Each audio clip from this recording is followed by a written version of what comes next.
Hello. For today's video I'm going to be filming a Universal Yums box tasting video. I have got the box right here and I've filmed a few of these on my channel. Sometimes if I leave them sitting for too long I just end up eating them and not filming. But I've had this one for a little while. When did this one come in? This is October's box, so I'm still in October. Hello. And this is my cat Morty. The background is different. I have moved house. Me and my boyfriend moved in with each other. I will make an updated kind of video on that soon. The background is a bit bare, but it's a work in progress. We still need to get new furniture. We just got this new bed yesterday. We got rid of our old bed because I hated it.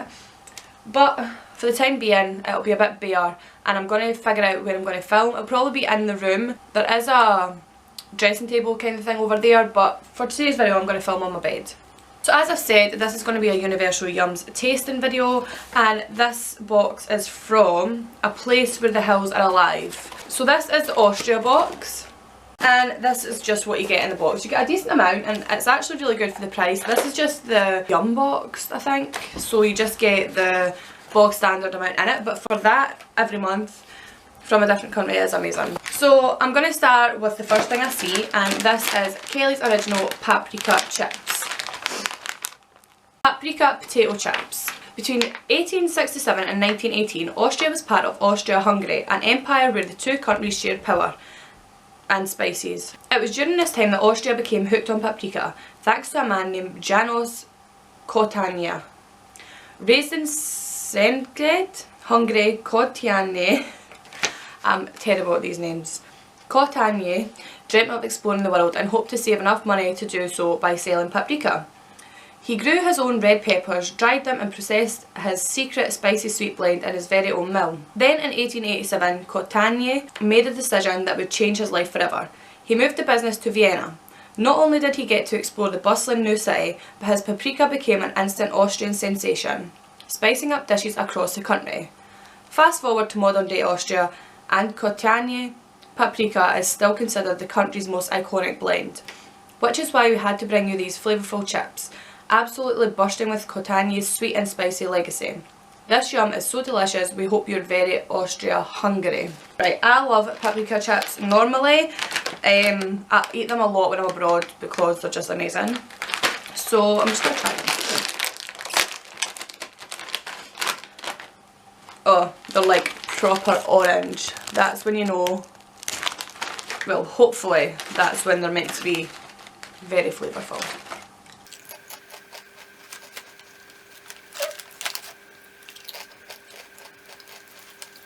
Okay, they were alright, but that paprika tastes a bit different from the paprika crisps I usually eat. They were still good, but not the typical paprika flavour I'm used to eating.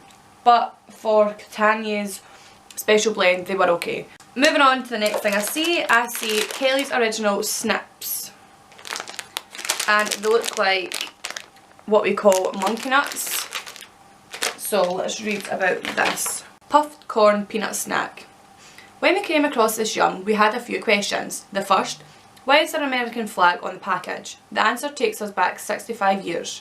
After World War II, American soldier Howard Morse Kelly decided to stay in Austria to start a snack company with his business partner, Herbert Rast. Today, Kelly's is the top snack manufacturer in Austria, paying homage to their founder with these patriotic puffs. Our second question, when do locals eat them? Given that snips are one of the country's top 3 snacks, the answer was simple, pretty much all the time. We're talking parties, holiday gatherings, movie nights, you name it.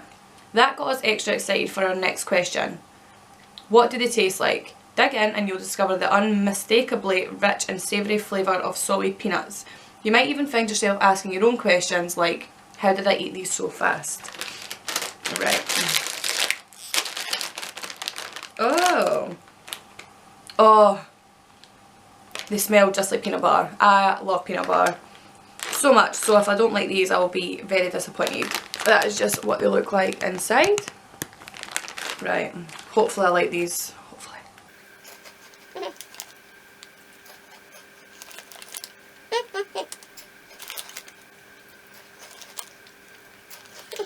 They were amazing. I could honestly eat that full bag. They just taste like a savoury version of peanut butter. Basically, they were amazing. This is what I love about these boxes. You find new snacks that you love and then you can go online and just buy them from that country on Amazon. So I think I might need to purchase these because they're amazing. Next thing I've grabbed is this glazed gingerbread with nuts. And it's very simple packaging. It's just got the gingerbread, little nutrition facts here and a little bit blue at the back. So let's see what this is. Castner gingerbread. Soft gingerbread with hazelnut almonds, candied orange and sugar glaze. We thought about waiting to put this gingerbread in our holiday box, but that decision would not have been very Austrian. You see, Austrians don't just eat gingerbread during the holidays, they eat it all year round. They're soft, round gingerbread cookies packed with anything from honey and anise to chocolate and nuts, are enjoyed way beyond the winter season. Locals eat them as a midday snack, a dessert, you name it. There's really no bad time for a little gingerbread. After trying this delectably sweet variety packed with hazelnut, almonds, honey and candied orange peels, we're convinced Austria has it right. The season of gingerbread should never end. Okay, so let's try this gingerbread. I never used to be a big gingerbread fan, but I'll give it a go. I like the occasional gingerbread man. Oh, very gingerbready, obviously. So, just a round gingerbread cookie.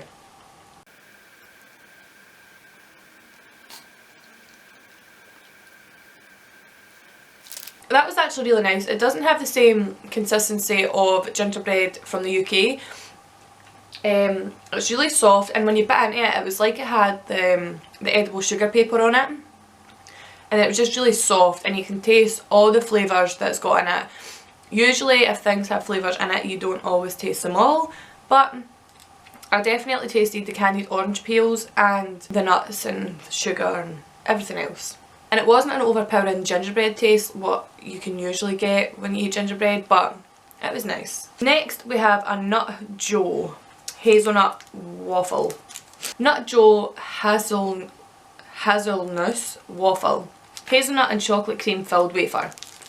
Life is sweeter in Vienna, at least according to the world famous Mercer Quality of Living survey. For a whopping 10 years straight, this extensive report has ranked Vienna the #1 city in the world for its quality of life. So, what makes Vienna so great? Well, in addition to receiving perfect scores for healthcare, education and infrastructure, the city is also a bustling central hub, home to incredible art museums and iconic music venues like the Vienna State Opera. And did we mention its unbeatable cuisine? Look no further than the yum in your hand. This mouth-watering chocolate hazelnut wafer was invented in Vienna in 1898 and has since become a local speciality. With this extra crispy version, topped with chopped hazelnuts and rich chocolate, you can taste for yourself what makes life in Vienna so sweet. Covered in chocolate.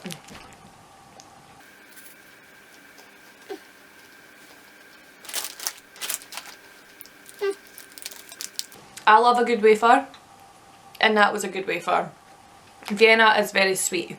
Yeah, that was a really good wafer. The chocolate and the wafer together, amazing. Not too much chocolate, not too much wafer, and not too much hazelnuts either, which was just perfect. It all worked together perfectly. Right, Morty, this food's not for you. It's not for you. Okay, on to the next thing. I'm going to choose... You get 2 of these, and I'm sticking with the wafflets. You get 2 of these, and they are milk wafflets. And it's just a pink wrapper with little strawberries. So I'll keep one to the side. And let's look at this. What is this? Strawberry cream filled wafer with chocolate.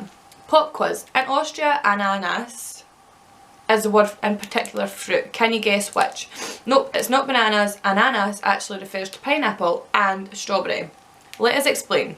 In the early 20th century, Austria had tons of wild and farm strawberries. Seeking to differentiate the strawberries' varieties, Austrians decided to call the wild ones Erdbeeren and the farmed ones ananas, repurposing the unused word for pineapples. Everything was great, that is, until the 1970s when the Austrians started importing pineapples from the US. Since they'd already repurposed the name of ananas, they had to come up with a new name for the fruit, eventually settling on Hawaii ananas. Phew. To recap, Austrians refer to strawberries by either ananas or Erdbeeren. So you can use both to describe the creamy filling inside this crispy chocolatey wafer, but we think you'll end up using a totally different word, delicious, though. Oh, you can see the chocolate and strawberry inside this wafer. I already know I'm going to like this. I love a wafer and strawberry cream chocolate all together.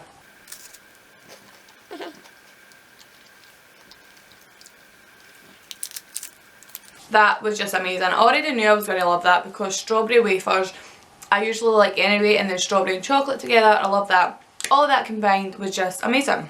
So I ate that full one. I'm lucky I got two, so when Harry gets home I can give him one as well. On to the next thing. I have 3 things left. I'm going to go with another wafer thing because again there's another wafer in here. The Mandel Regale. Well, looks like almond cream filled wafer with milk chocolate and almond coating. Want to hear something nuts? In the late 19th century, Austrian confectioner Oskar Pischner created a plain round wafer that 1. Saw astronomical sales, 2. Launched his company to fame, and 3. Earned the admiration of the royal court. While we love wafers as much as the next person, or more, who are we kidding? We were sceptical that a simple wafer really accomplished all that. The truth is that it did, but specifically as the main ingredient is extremely tasty cake. Oskar marketed his ordinary wafer for use in a special cake, the Pischner Torte, which quickly became the hottest recipe of the Austrian Empire. To make it, 12 wafers are slathered in rich chocolate spread, placed on top of each other, and then covered in a gooey layer of melted chocolate. With this chocolatey yum, you'll get a taste of the Pischner Torte with a slight upgrade, delicious almond cream and crispy almond topping. Now that really is nuts. Right. Another chocolate and nut covered wafer.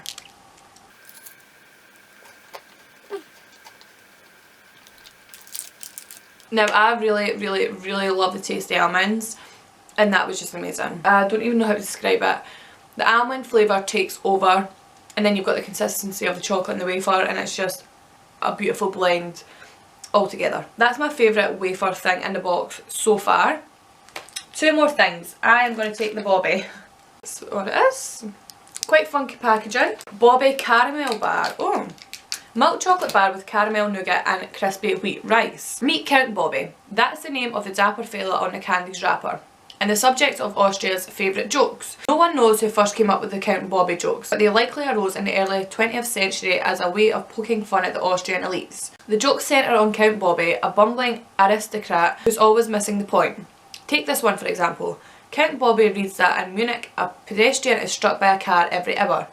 Shocked, he exclaims, "That poor pedestrian." Jokes such as these have kept Austrians laughing for decades, and by the 1950s Count Bobby had become a household name, inspiring lengthy joke books, films starring Austrian actors Peter Alexander, and even this very chocolate bar. The Bobby bar first premiered in 1967, quickly becoming just as iconic as its comedic namesake. With its rich milk chocolate, crunchy Rice Krispies and soft caramel filling, the sweet doesn't have us laughing, it has us drooling. Very textured. I think that'll be the Rice Krispie kind of things.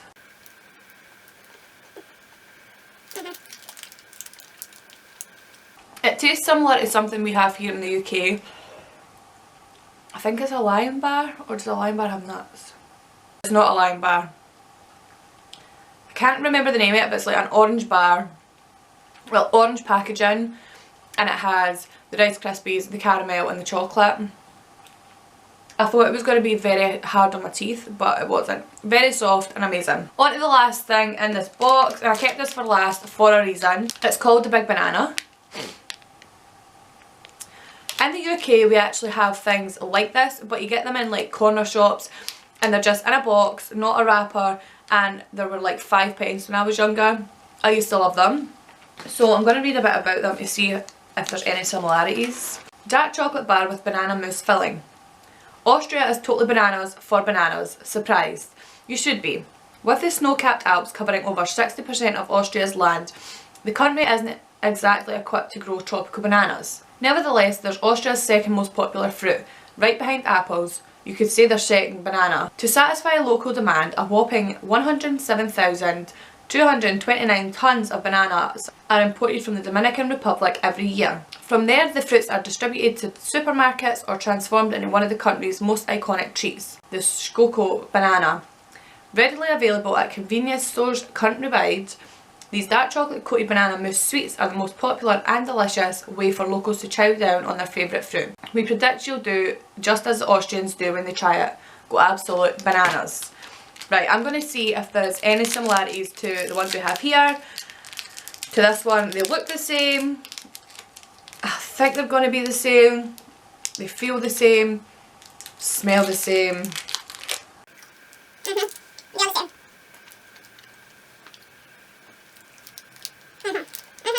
That was exactly like the chocolate bananas we get here. I wonder if they're actually from Austria. Anyway, amazing, love that. I can't eat it all because I need to wait on Harry coming back so he can taste it. But that is all for this Yum box. Hopefully I can be more productive and film the Yum box every month and not leave it too late. So that is this video finished. I hope you enjoyed this video and I will see you in the next one.